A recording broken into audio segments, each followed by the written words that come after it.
Jehová: guardad derecho y haced justicia. Repítalo conmigo. Así dijo Jehová: guardad derecho y haced justicia, porque cercana está mi salvación para venir y mi justicia para manifestarse. Bienaventurado el hombre que hace esto, y el Hijo del Hombre que lo abraza, que guarda el día de reposo para no profanarlo, y que guarda su mano de hacer todo mal. Y el extranjero que sigue a Jehová no hable diciendo: ¿me apartará totalmente Jehová de su pueblo? Ni diga el eunuco: he aquí que yo soy árbol seco. Porque así dijo Jehová: a los eunucos que guarden mis días de reposo y escojan lo que yo quiero y abracen mi pacto, yo les daré lugar en mi casa y dentro de mis muros, y nombre mejor que el de hijos e hijas, nombre perpetuo les daré, que nunca perecerá.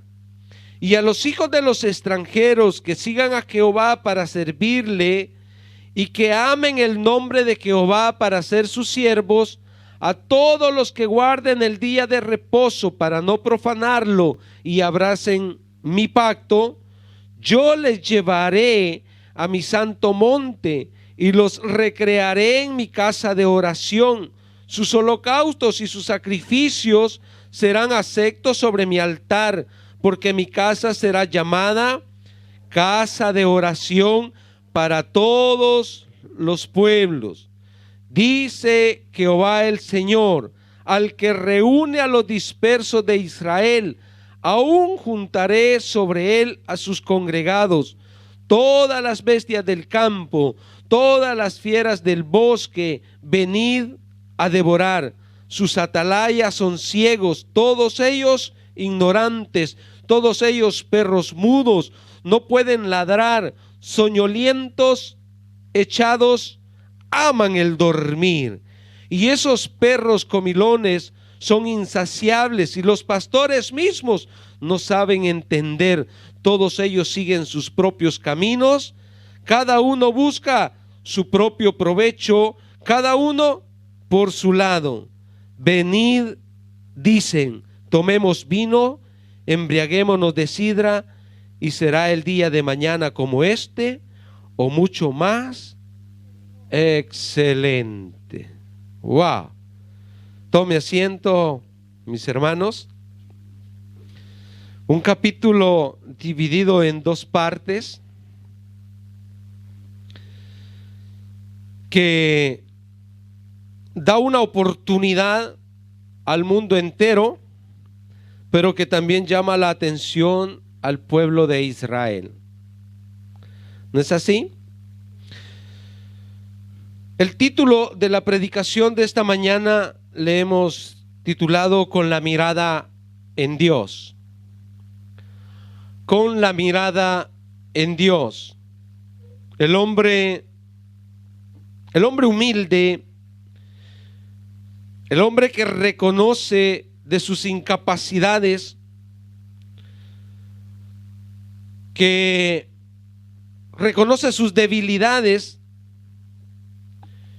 y las pone frente de sí sin ocultar o sin negarse de lo débil que puede ser o de las incapacidades que puede tener. El hombre humilde siempre ve a otros y identifica a otros que tienen superioridad sobre él. Este capítulo de Isaías, mis hermanos, tiene una mirada panorámica, tiene una mirada muy extensa, Y creo que en los versículos 3 y 4 nos habla de personas que reconocen su posición en una sociedad. Personas como habla del eunuco, ¿no? Que dice soy árbol seco, porque un eunuco es aquel que no puede dar prole, ¿verdad? Y cualquier hombre o mujer que no llega a ese a cumplir esa parte del ser humano, muchas veces llega a sentirse menos, llega a sentirse despreciado, aún por la familia. Por ejemplo, en el antiguo tiempo, hermanos, que una mujer fuera estéril, más en el Medio Oriente, para ella era inconcebible ante la sociedad. Para un padre eso era vergüenza. Eso traía una frustración. Aún cuando ustedes ven el discurso de Abraham con Dios, dice: si no me has dado prole, Señor, ¿quién va a ser mi heredero? Entonces, pero esta posición, mis hermanos, delante de Dios, por eso le digo, cuando el hombre humilde y reconocedor de sus incapacidades pone sus debilidades delante de Dios, no las oculta, no se niega a la realidad de la vida, Dios se glorifica en esa persona. Dios lo exalta, Dios lo levanta. Y lo que yo le quiero transmitir esta mañana, mis hermanos, es que si Dios nos está dando una mirada a la salvación en este capítulo, y una salvación global para todo el mundo, pero todo el mundo, aquel que reconoce su incapacidad, para todo aquel que escucha la voz de Dios y que se acerca a Dios con el deseo de cambiar su vida, Dios acá nos está dando, o nos está presentando, un plan de salvación, pero que está en nosotros tomar una decisión. Estamos en un tiempo, mis hermanos, que el hombre vive afanado, vive preocupado por las cosas materiales, vive agitado. Tenemos planes, ¿no es así? Nada más, mis hermanos, estamos terminando el campamento, y decía el pastor ayer, esperemos que en el próximo campamento nuestros jóvenes conozcan mejor la Biblia, porque están faltos de Biblia, están más metidos en los juegos electrónicos más que en las cosas de Dios. Entonces, ya esa llamada de atención que Dios nos hizo ayer es para que padres e hijos tomen un compromiso con esa palabra y trabajen todo un año, no una semana, que ahorita que acaba de pasar el campamento les van a exigir tienes que estudiar la Biblia. No, es un proyecto de todo un año que se debe de trabajar. Entonces, ese es un proyecto, mis hermanos, anual. Y muchos de nosotros, algunos que ya visitaron algunos lugares turísticos, los que ya regresaron de vacaciones, que ya estuvieron en algún lugar que les llamó la atención, que fueron atraídos por ese lugar, ya están planificando el próximo año volver a ese lugar. ¿Por qué? Porque les pareció bonito, les pareció un lugar barato, tenía las comodidades, usted se sintió bien. Entonces usted ya va a comenzar a trabajar para que el próximo año usted pueda ir a ese lugar a hacer sus vacaciones. Son proyectos anuales. Hay proyectos mensuales también, ¿no es así? Tenemos proyectos mensuales, mis hermanos. y el proyecto de este mes era el campamento, los bautismos y que en este mes se realizaran.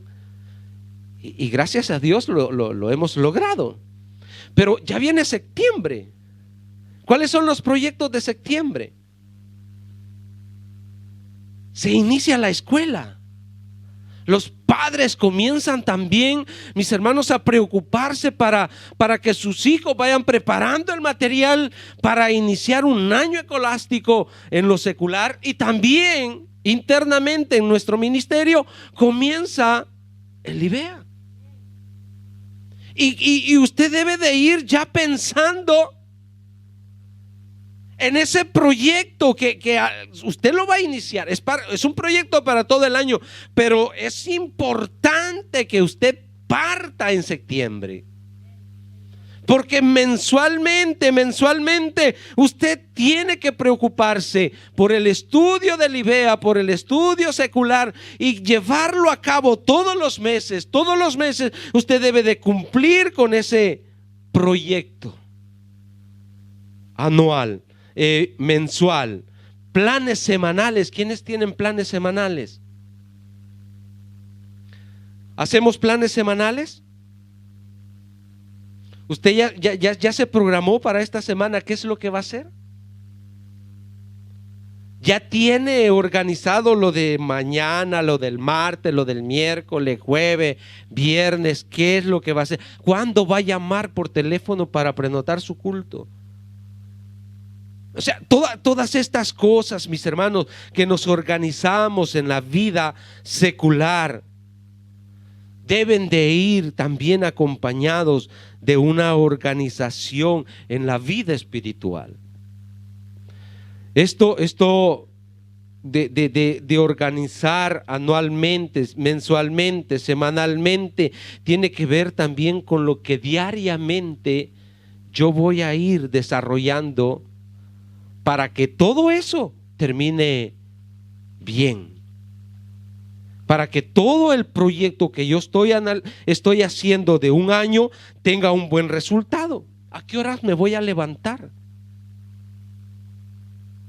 Porque si yo, mis hermanos, puedo tener tantos planes en mi cabecita, pero si mañana aquí que me voy a levantar, no quiero levantarme y comienzo una hora más de dormir, al final se me va a ir el día, yo no voy a hacer absolutamente nada. Y todos los planes que tenía, sean semanales, mensualmente, anualmente, se van a ir desvaneciendo.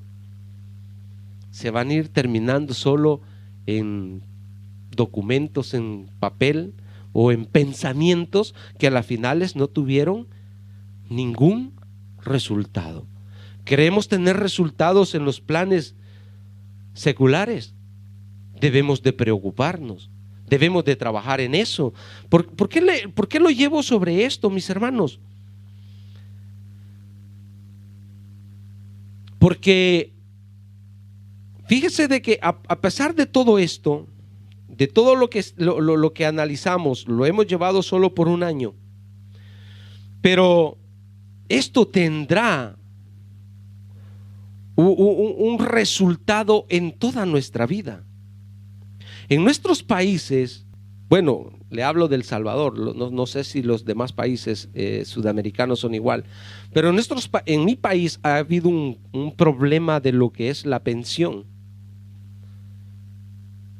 Y acá le dan las dos opciones: ¿usted quiere trabajar en regla o quiere trabajar en negro? Cuando usted trabaja en negro parece que ve más lo económico, ¿no? Parece que le queda más en bolsa, ¿no? Y mucha gente decide trabajar en negro, o porque no tiene la documentación debe de trabajar en negro. Pero ¿cuál es el resultado en su vejez?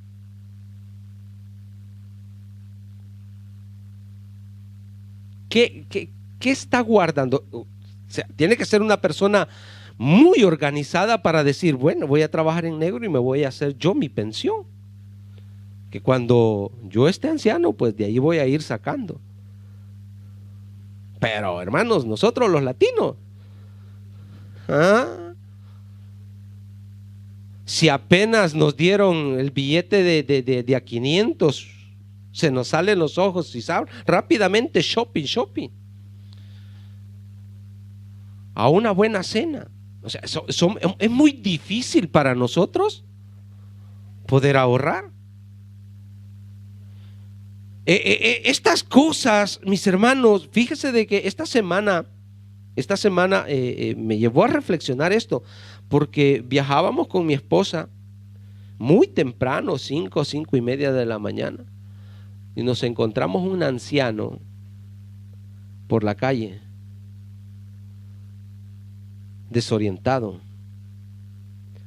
caminando solo en un lugar solo. Supuestamente se había salido de alguna casa de cura, con sus manos vendadas donde les habían puesto quizás las agujas para algo le estaban haciendo, qué sé yo. Y los carros pasaban, porque nosotros llegamos a un semáforo y vimos que el anciano caminaba, ¿no? Pero no lo logramos identificar si estaba todavía en sí. Y vi que los carros pasaban y no se detenían. Y ya cuando partimos nosotros y lo comenzamos a ver, y les digo, es un ancianito, y ya sus pasitos eran.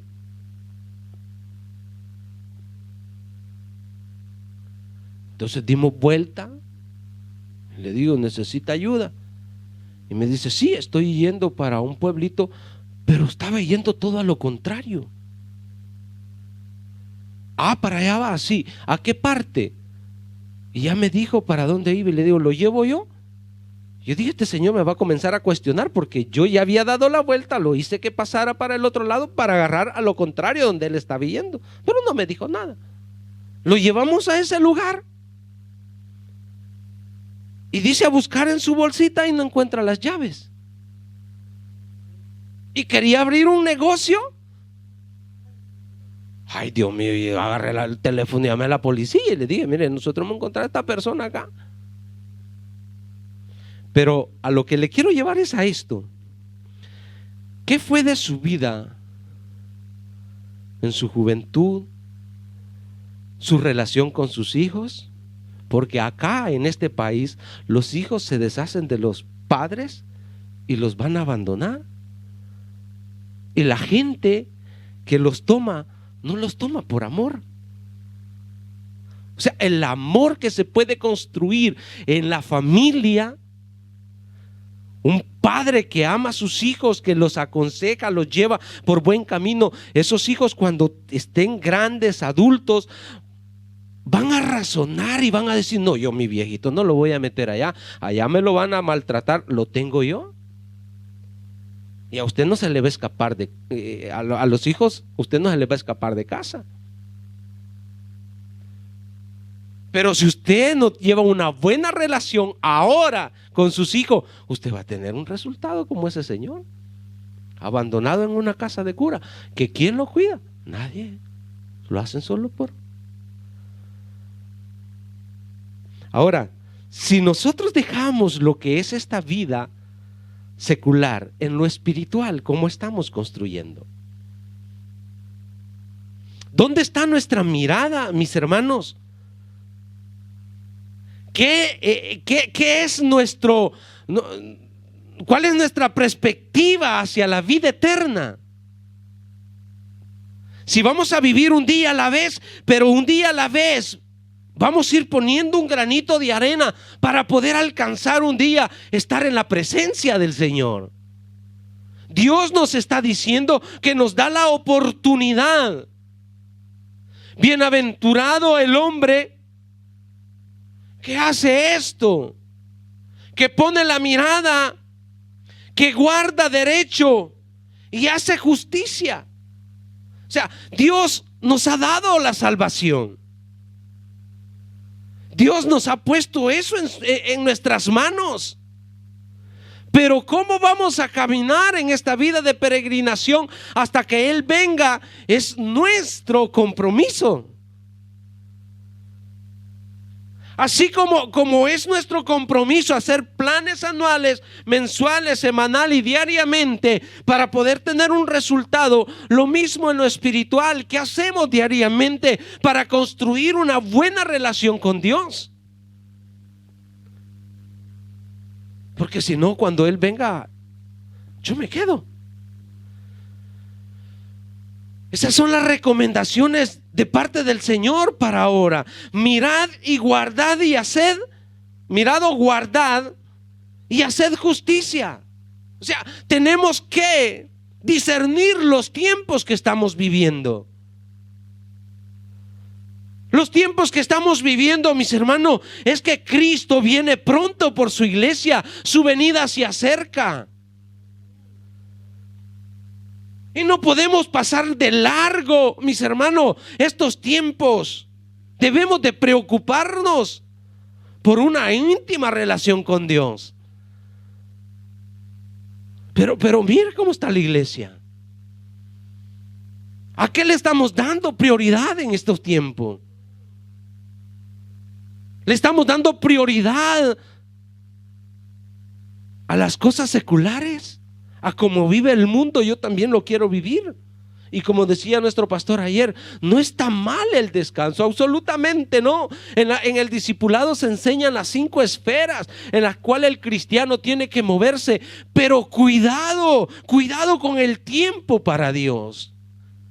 Cuidado con lo que tiene que tener prioridad en nuestra vida. 7 días de la semana. Y nosotros no podemos guardar uno para el Señor. Esto dice, el problema más grande, mis hermanos, es que encontramos esta frase: así dijo Jehová. O sea, esto, mis hermanos, es una advertencia que hace Dios a través de la voz del profeta Isaías. Así dijo Jehová. No es algo inventado por Isaías. Él solo es un portavoz de Dios. Quizás, mis hermanos, a Isaías le costó, porque el hombre que es temeroso de Dios piensa y lo piensa mucho, poder decir esta frase: así dice el Señor. En lo personal se lo digo, cuando Dios pone palabra en mis labios, estoy allí: Señor, viene de ti, lo debo de decir, y me cuesta, porque no quisiera decir algo que Dios no me mandó a decir. Entonces, este cuidado que tiene Isaías de decir: así dijo Jehová, guardad derecho y haced justicia. Guardad o mirar. En términos generales, mis hermanos, es observar con atención las cosas que están pasando, tener el discernimiento, vigilar, estar atentos. Pero las cosas, mis hermanos, que hacemos, me parece que yo estoy pasando desapercibido lo que Dios me está diciendo. Estas cosas que el Señor me está diciendo de mirar, de guardar, de hacer justicia, me debe de cuidar con la relación que yo debo de construir todos los días. El enemigo, mis hermanos, es especialista para poner trampas y desviarnos de la voluntad de Dios. Hay gente que todo el mes de agosto no se ha visto en la iglesia. No los he visto. ¿A qué le dieron prioridad? ¿A qué están mirando? ¿O dónde pusieron la mirada este mes de agosto? La persona espiritual O la persona que ama a Dios en este tiempo que es donde le queda libre, que tiene sus vacaciones, debería de preocuparse por santificarse. Es decir, wow, voy a tener una semana para meterme en ayuno y oración. Voy a tener al menos 3, no ponga la semana pues. Al menos 3 días me voy a separar para el Señor, para que arda ese fuego dentro de mí. Nuestros jóvenes han estado 15 días separados del mundo, allá buscando lo de Dios. ¿Y los padres? ¿Dónde estaban?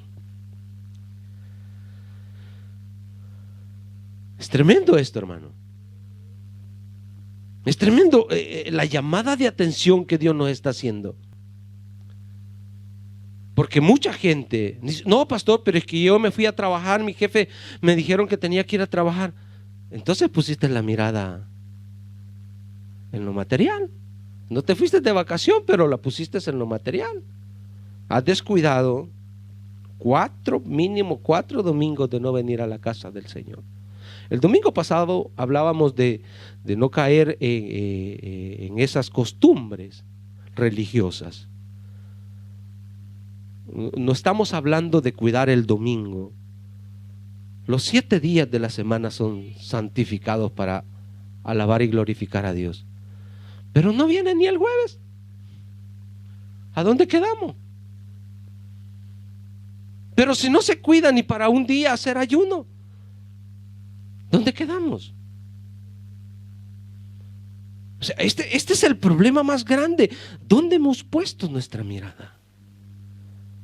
¿Dónde? ¿Está puesta en Dios? ¿Que voy a llevar más diezmos, pastor? Dios no está interesado en nuestros diezmos. Él es el dueño del oro y de la plata. Él está interesado en una íntima relación de hijo a padre. De hijo a padre.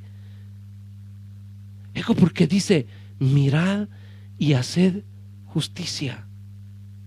O sea, hacer lo justo, no hacer lo injusto, no hacer lo incorrecto. No es que usted está trabajando, mis hermanos, para alcanzar la salvación. No, absolutamente no. Esto es el resultado, porque yo he descubierto que Dios me ha dado esa oportunidad de ser salvo.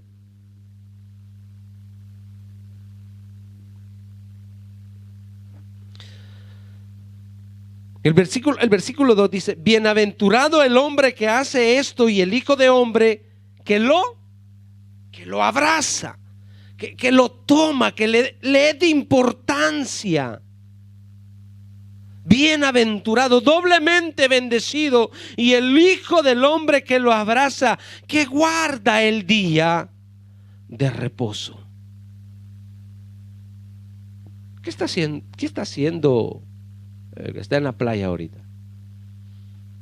Siguiéndonos en directa, salúdalo, El que está en la montaña, dígale, acá estamos. Qué lindo es estar en la presencia de Dios, ¿no?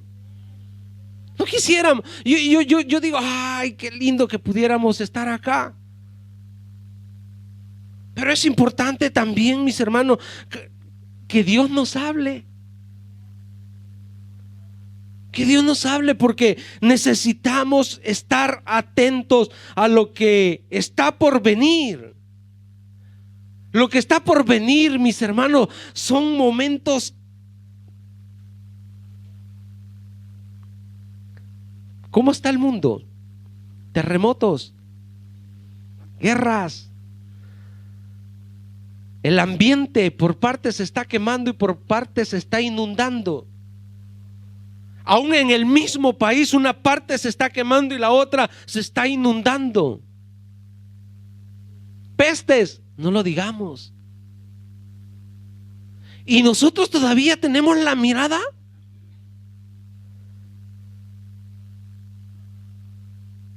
O sea, mis hermanos, los planes terrenales, como le dije al inicio, son buenos. Pero un plan terrenal puede quedar anulado con la venida de Cristo. Todo lo que tú puedes estar planificando acá en la tierra, el mutuo, o tener una familia, 9, 10, 15 hijos, qué sé yo, casarte, está bien, tienes que planificarlo, pero si Cristo viene, tú tienes que estar preparado. Y aunque si esos planes se fueron a la deriva, pero tú te vas con Cristo, mi hermano joven. O sea, ese plan terrenal no debe de superar a los planes espirituales, a la mirada puesta en Dios. Esto, mis hermanos, tenemos que tenerlo diariamente cuando te levantas y cuando te acuestas. Logré hacer lo que tenía que hacer, pero ¿qué fue superior a eso? Mi relación con Dios. Cada hora que pasó, yo me cuidé para Dios. Yo me cuidé de no caer en la tentación. Yo me cuidé de no hacer daño. Yo estuve mirando todo el día a lo que Dios me mandó: hacer justicia. Hacer justicia. Y de allá Dios, si me alarga la vida, allá Dios, si nos da todavía más misericordia de seguir en esta tierra. Pero no debe de ser superior el plan terrenal al plan celestial, que ya Dios lo estableció. Así es que es importante, mis hermanos, esto de que pongamos nuestra mirada. Dice el versículo 3: y el extranjero que sigue a Jehová no hable diciendo: me apartará totalmente Jehová de su pueblo. Ni diga el eunuco: he aquí yo soy árbol. Dios no hace acepción de persona. Dios, mis hermanos, cuando ve un corazón contrito y humillado, que le busca con sinceridad, que quiere hacer el bien, Él lo recibe. Vea lo que dice Hechos 10, 34, 35.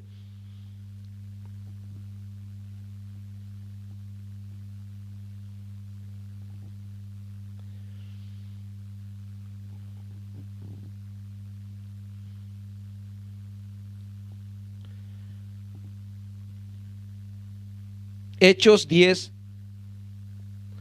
34 al 35. Ahí tenemos una historia de un hombre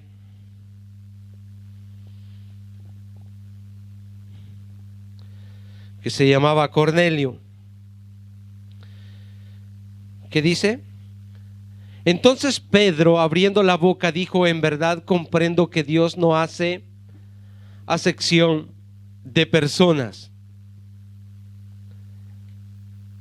35. Sino que en toda nación se agrada del que teme y hace justicia. Allá estaba preocupado el eunuco porque no daba frutos. Acá Pedro entró en una discusión con el ángel que le decía que comiera de todo lo que colgaba de aquel manto y que fuera a hablar con este hombre. Y Pedro, mis hermanos, no lograba percibir esto. Pero Dios había visto en Cornelio que era un hombre que le amaba, que tenía frutos. Aunque si era extranjero o gentil, porque ¿quién era Cornelio, mis hermanos? Era un soldado, un centurión, dice la Biblia. O sea, un centurión era el que tenía autoridad sobre una compañía de 100 soldados. Centurión era ese jefe de una escuadra, o sea, de 100 personas, de 100 soldados del Imperio Romano. Entonces, un judío más Pedro no lo percibía. Para ellos la salvación era solo para ellos. Pero Dios lo llevó a esto, a Pedro, para que no hiciera acepción de personas. Pero él lo pudo entender cuando tuvo esa relación con Cornelio. Le dije al inicio, a veces nosotros escondemos la realidad, quiénes somos. Pero si nosotros somos sinceros delante de Dios, Dios nos perdona, Dios nos limpia, Dios cambia nuestra mentalidad. Y de nosotros los más humildes, dice que de lo vil escogió Dios para avergonzar a los sabios. Y ahí Dios comienza a hacer grandes cosas, porque Él no hace acepción de personas. Él busca un receptor, un corazón que quiera hacer justicia, que quiera hacer bien. Entonces Cornelio, su posición que ocupaba, no lo limitó, mis hermanos, o lo llevó a no querer hacer la voluntad de Dios, sino que esa oposición que ocupaba, y con la vida, con el estilo de vida que llevaba, agradó a Dios. Y por eso es que le manda a Pedro para que vaya y le lleve el mensaje de salvación. Y no lo alcanza solo él, sino que lo alcanza toda su familia. Pero uno fue el que decidió hacer justicia. Mis hermanos, sabemos que cuando una persona toma posición en un lugar público, trata la manera nada más de sacar provecho para sí mismo. Hoy todos los gobernantes, ¿qué buscan? Enriquecerse. ¿Qué buscan? Alcanzar lo personal. No buscan ayudar al prójimo. Pero acá vemos que este hombre dice que, sino que en toda nación se agrada del que le teme y hace justicia. Él había visto que ese hombre hacía justicia. Sigamos, volvemos a donde estábamos, Isaías. Porque así dice Jehová a los eunucos que guardan mis días de reposo y escogen lo que yo quiero y abracen mi pacto. Usted y yo somos del nuevo pacto, ¿verdad? Cuando hablamos de ese nuevo pacto, es porque hubo un viejo pacto. Había que cumplir una ley escrita o mandamientos establecidos. Había que llevarlos al pie de la letra. ¿Difíciles de cumplir? Sí. Imposibles. Por eso es que vemos que Israel de continuo vivía haciendo sacrificio, porque les era difícil llevar una vida conforme a los mandamientos, decretos que se les habían dado. Y aunque esos mandamientos, mis hermanos, que les fueron dados, era para que ellos pudieran anivelarse al estilo de vida que Dios quería que ellos llevaran, pero fallaban delante de Dios. Entonces nosotros que somos del nuevo pacto, qué lindo, ¿verdad? Pertenecer a este nuevo pacto. Pero si vamos a la diferencia del pacto antiguo al pacto nuevo, no cambia nada. Porque el primer pacto eran mandamientos y decretos escritos en carta.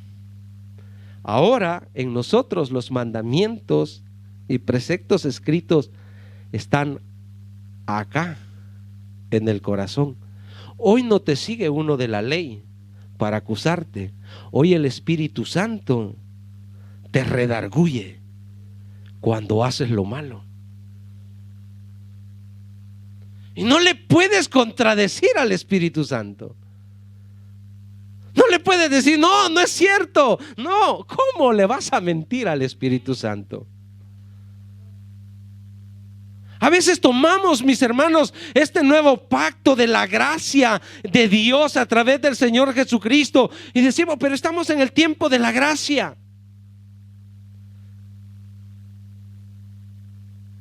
Pero esa gracia es la que no se te desprende diariamente, hora a hora, y te dice, no estás haciendo justicia. No estás mirando a la vida eterna. Te estás desviando de la voluntad de Dios. Qué tremendo, hermano. Hebreos 9.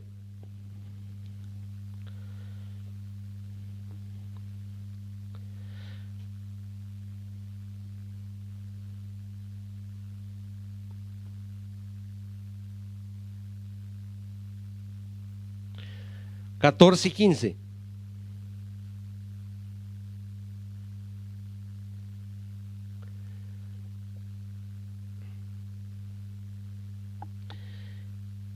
Hebreos 9, 14 y 15.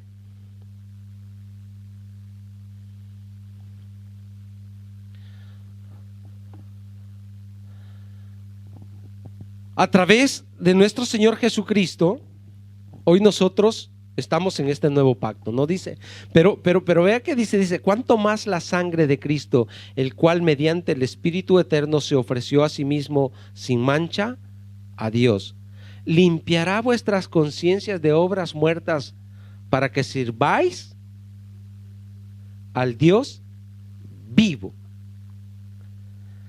Así que por eso es mediador de un nuevo pacto, para que interviniendo muerte para la remisión de las transgresiones que había bajo el primer pacto, los llamados reciban la promesa de la herencia eterna.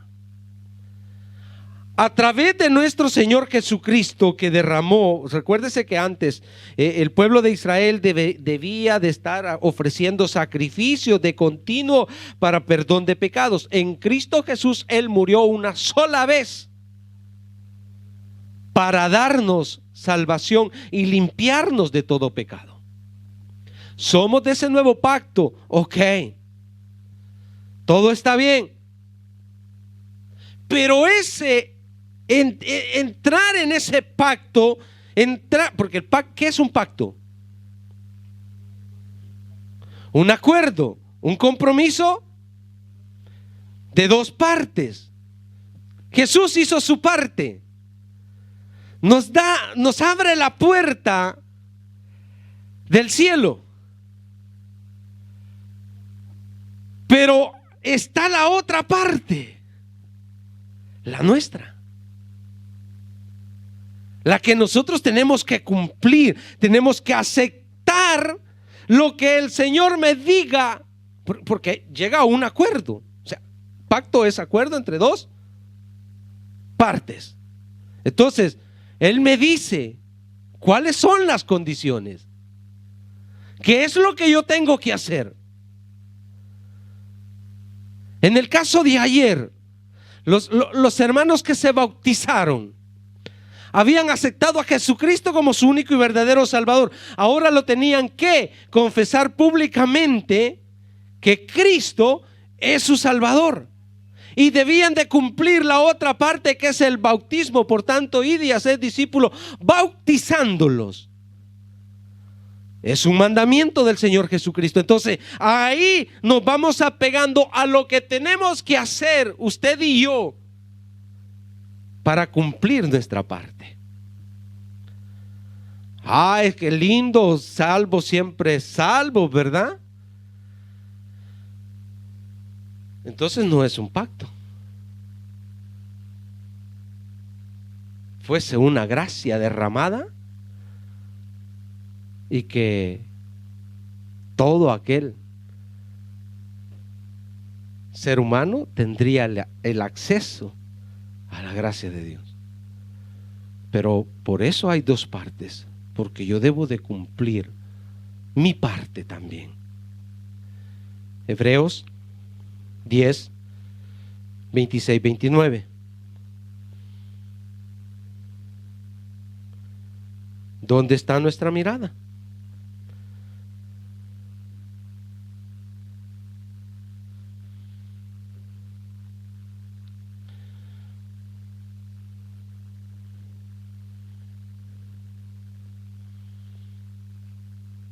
Hebreos 10, 26, 29.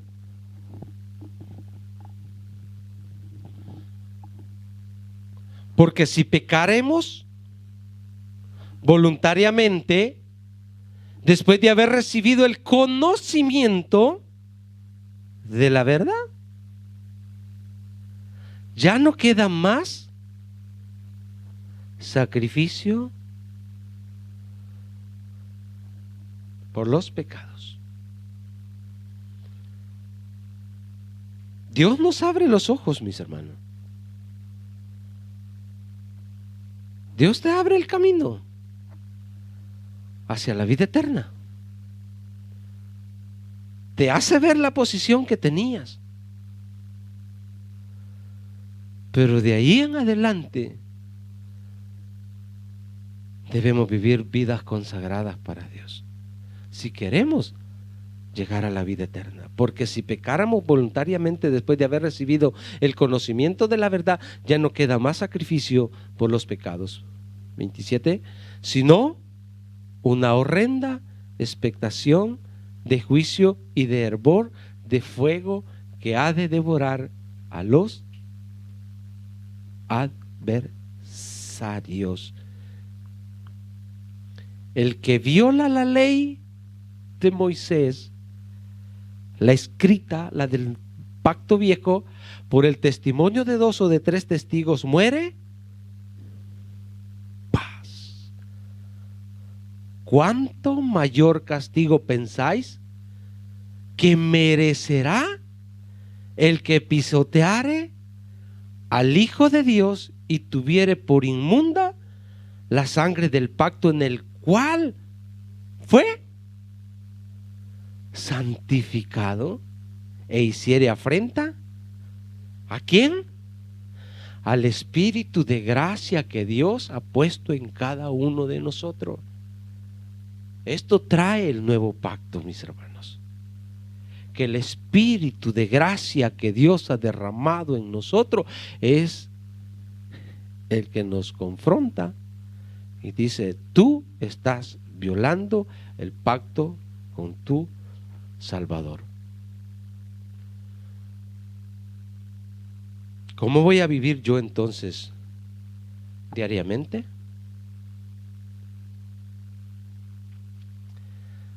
Con mi mirada puesta en Dios. Diariamente, cuidarme para Él. Desde la mañana al anochecer. Y me duermo y aún me encomiendo al Espíritu Santo que cuide mis sueños. Porque el enemigo aún en el sueño te viene a disturbar.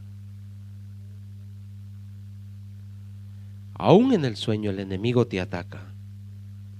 Y ahí tú debes de aprender a reprender al enemigo.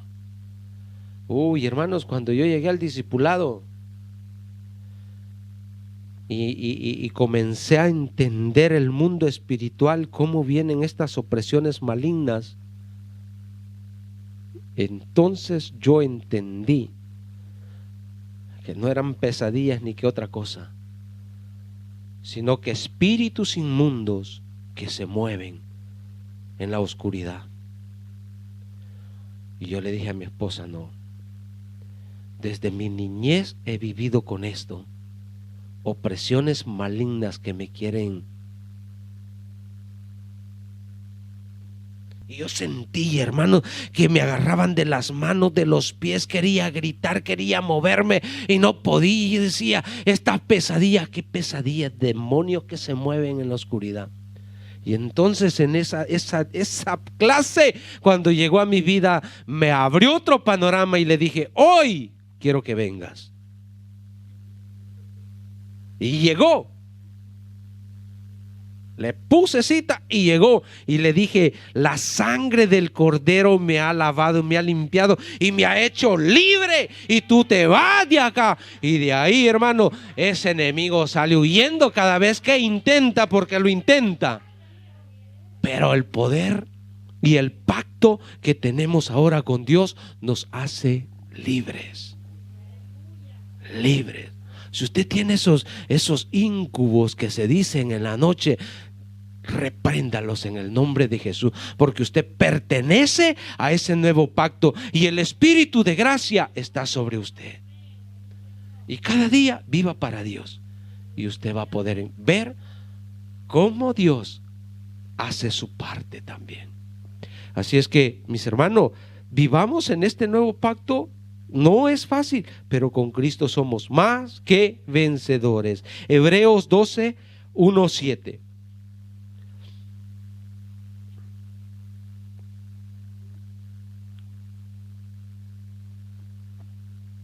Hebreos 12, 1, 7.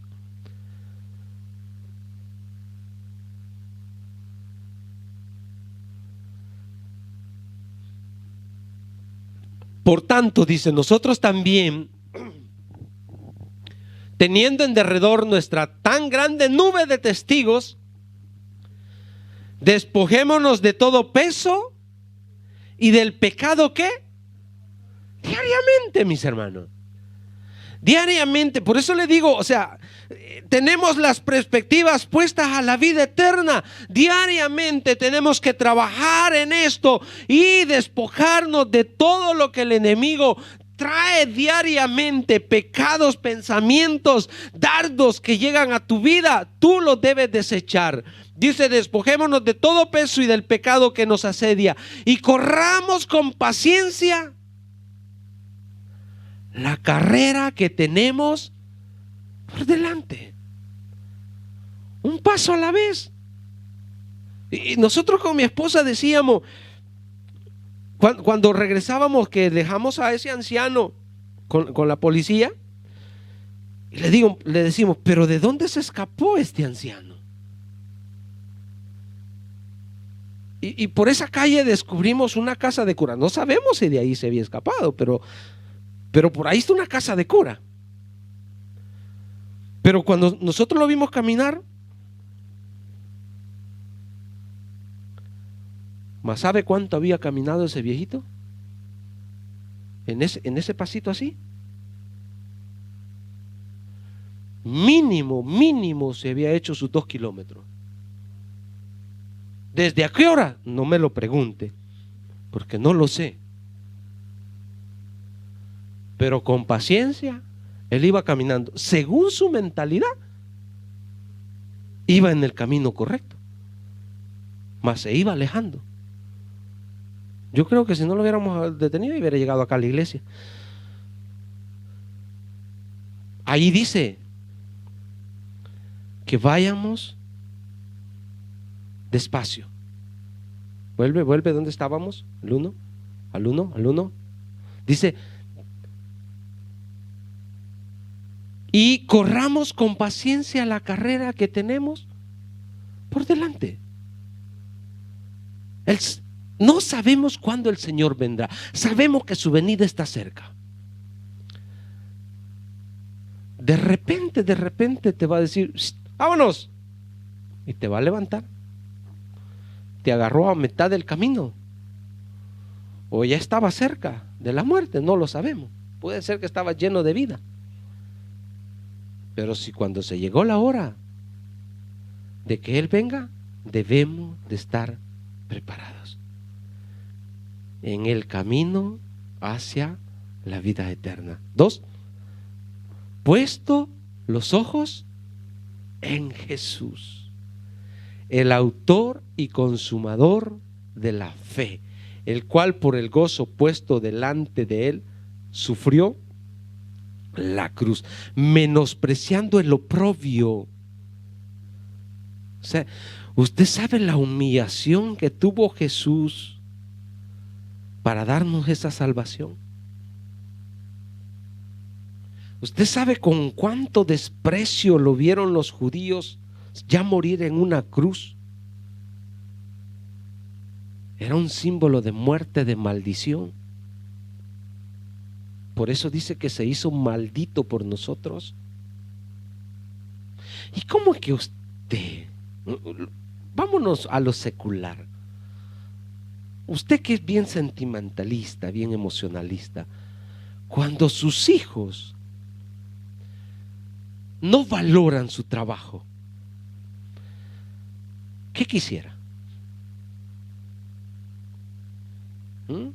Darles, ¿verdad? Agarrarlos del pelo. Cuando sus hijos llegan a la adolescencia y por ahí le hicieron una cosa que se la ocultaron a usted por un tiempo, usted quisiera. ¿Cuánto más nosotros, dice, si despreciamos la sangre de Cristo?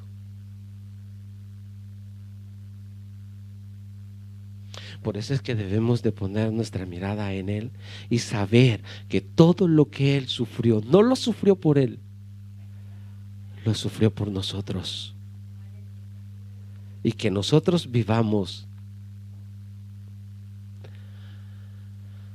no en libertad, sino en libertinaje.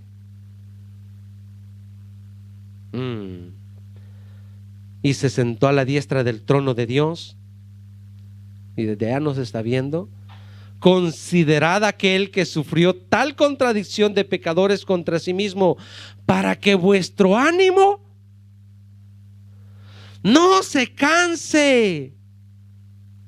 Por eso es que tiene que estar nuestra mirada puesta en Jesús. Todo lo que Él sufrió, el camino hacia el lugar donde iba a ser sacrificado, Él lo llevó paso a paso. Cuánto más en esta vida nosotros debemos de caminar sin desmayar, si Él nos da la fuerza. 4. Porque aún no habéis resistido. ¿Cuánta sangre ha derramado usted?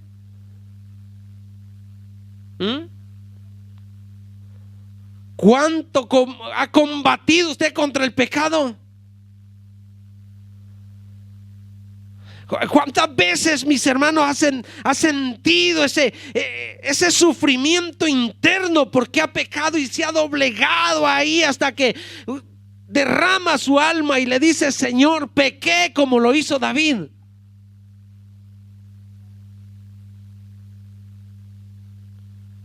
Si lo primero que decimos es: ay, que no se vayan a dar cuenta los pastores, ay, que no me vayan a descubrir esta maldad que hice. ¿Cuánto más debemos de ir delante de Dios y decirle: he pecado contra ti, Señor, he pecado contra ti y voy a combatir contra esto?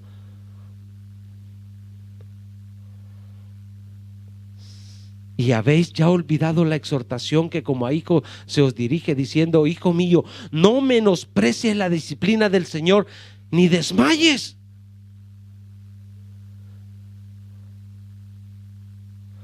Ayer, cuando el pastor exhortó al final de la predicación, todos agachamos la cabeza.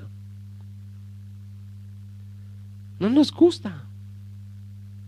Parece que no es para nosotros cuando se nos exhorta.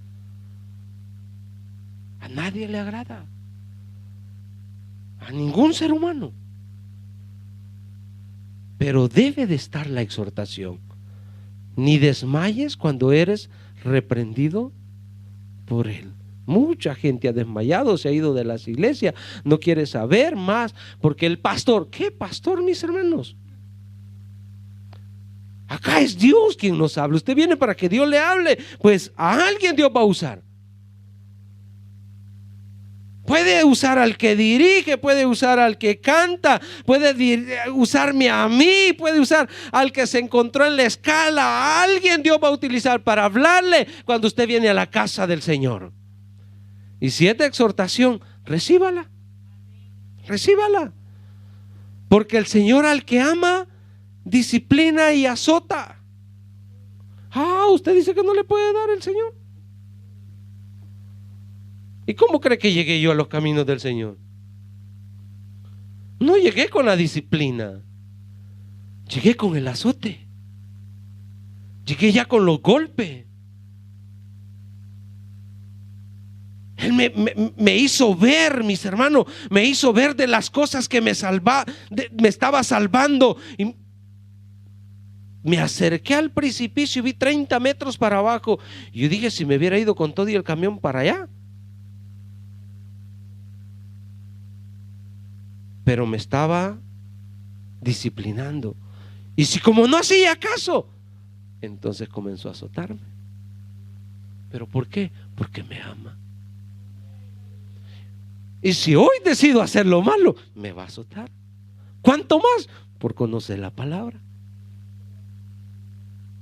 Así es que recíbalo, hermano. A todo el que recibe por hijo. 7, le dije. Si soportáis, no se vaya a correr. Si soportáis la disciplina. Uy, hermanos, mi padre me daba de 5 a 7 veces diarias. Yo creo que si fuera los Guinness Record lo ganaba. Con la manita acá, en el camino del río a la casa, porque me gustaba estar en el río, con el cántaro de agua en el lomo o en la espalda.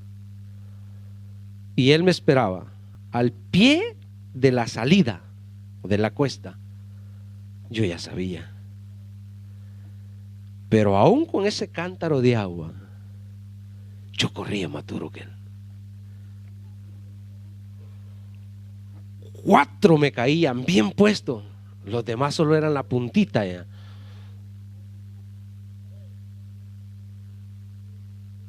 Sí.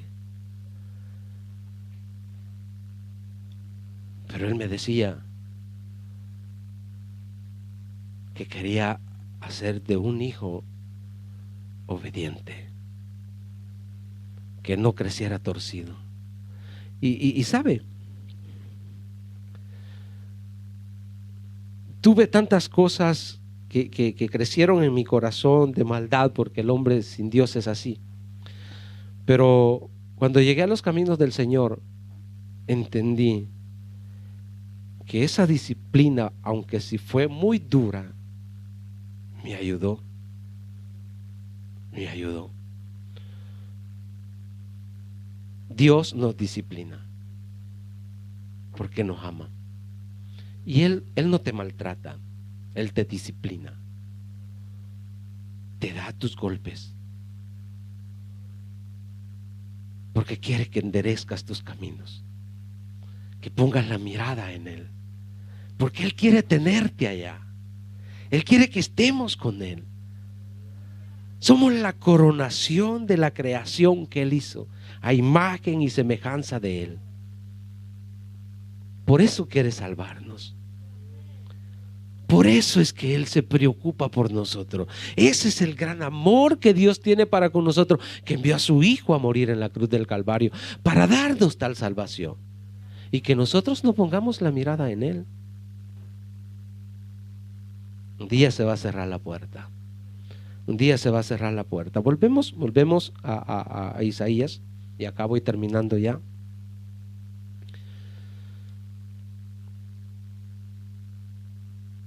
Versículo 4 nos habíamos quedado. Dice: porque así dijo Jehová a los eunucos, que guarden mis días de reposo y escojan lo que yo quiero, no lo que nosotros queramos, sino lo que Él quiere, y abracen mi pacto. El nuevo pacto que Él ha hecho con la iglesia, lo debemos de abrazar, lo debemos de tener. Y dice, yo le daré lugar en mi casa, dentro de mis muros. ¿Y qué más dice? Y nombre mejor que el de hijos e hijas. Un día de estos con mi esposa hablábamos de eso, que nuestros padres nos amaron, ¿no? O nos aman. Pero en ese amor que nos tuvieron, hay hijos que no aceptan los nombres que los padres le han puesto. Ese nombre tan feo, dice. No lo quiere. Pero vean lo que lindo que dice este versículo acá. Yo le daré lugar en mi casa y dentro de mis muros, y nombre mejor. Un nombre que te agrada te va a dar el Señor. Ya no te vas a acordar de tu nombre.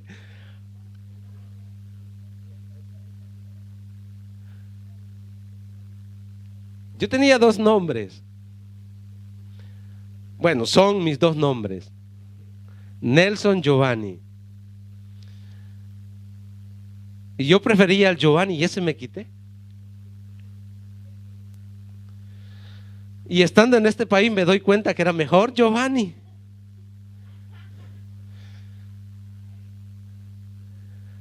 Pero en el Señor dice, nombres mejor el de hijos e hijas, nombres perpetuos les daré que nunca perecerán. Y a los hijos de los extranjeros que sigan a Jehová para servirle y amen el nombre de Jehová para ser sus siervos. Y a todos los que guarden el día de reposo para no profanarlo o para no hacer cosas incorrectas delante de Dios, y que abracen mi pacto. Yo los llevaré. Eso es lo que Dios quiere. Eso es lo que Dios está esperando, en que la iglesia, la novia, se prepare para ir a este lugar. Yo los llevaré a mi santo monte y los recrearé en mi casa de oración. Sus holocaustos y sus sacrificios serán aceptados sobre mi altar, porque mi casa será llamada para todos. Póngase de pie. Dios ha hecho de todas las naciones una iglesia, y esa iglesia debe preocuparse por vivir para Dios, con planes hacia la vida eterna, mis hermanos. Que podamos estar en ese lugar que Él nos está preparando, en ese monte santo, en ese lugar donde vamos a vivir toda la vida con Él. Los versículos que vienen después es una llamada de atención a Israel por no haber seguido la voluntad de Dios. Así es que hoy el Señor nos ha hablado, mis hermanos, que podemos tener planes en la vida, pero sobre todo los planes debe de estar el plan hacia la vida eterna. Esas perspectivas no las tienes que perder, iglesia. Todo lo planificado va bien, pero no te olvides del plan espiritual, del que ya Cristo hizo su parte, y nosotros solo debemos hacer nuestra parte. Cierre sus ojos y le decimos: Padre, te damos gracias, Señor, porque